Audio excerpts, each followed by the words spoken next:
This was another order, unexpected, but a rewarding challenge. It was originally due the day after, but late last night, the client asked if I could deliver it today instead.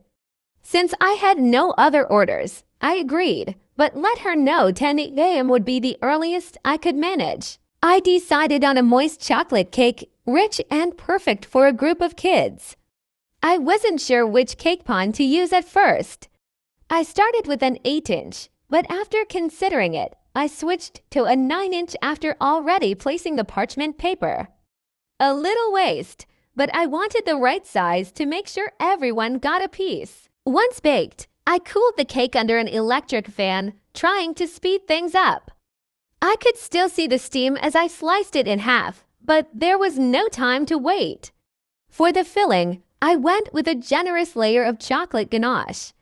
I might have made too much, so I scraped the excess over the top and sides to create a smooth base for the frosting. The real challenge was getting the color right.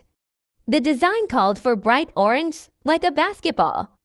I'd planned to use my airbrush, but it hadn't been used in a while and didn't work. So I turned to food coloring, mixing just the right amount into a small batch of frosting. I crumb-coated the cake with white frosting and then layered on the orange. It took a little extra time, but it was worth it. For the lines, I used simple tools to trace them. I used a round pan and a stick for guidance.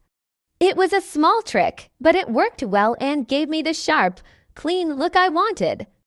After piping the lines with dark frosting, the design really came to life. The final touch was the candle.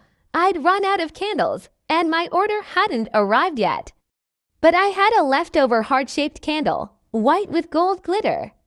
I carefully removed the glitter to keep it simple and clean. It fit the cake perfectly. On our way to deliver the cake, we ran into a small bump. Literally, my father's tricycle tire went flat. At first, we thought we'd need to switch to the motorcycle, but we realized we needed helmets. So my father decided to use the compressor to pump the tire back up.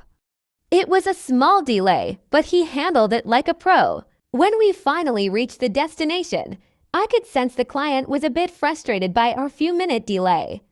Then came the unexpected question, how much? I was caught off guard since it's usually the wife who handles the payment. I quickly calculated the cost on the spot, trying to stay composed. It wasn't until later that I realized I'd forgotten to include the ganache in the price. A small oversight, but it left me feeling a little regretful. Still, I reminded myself that the satisfaction of the client is what truly matters. This cake may have come together in a rush, but it was made with care, precision, and a bit of improvisation. In the end, handing the cake to the father and knowing it would bring a smile to the celebrant made all the last-minute work worth it.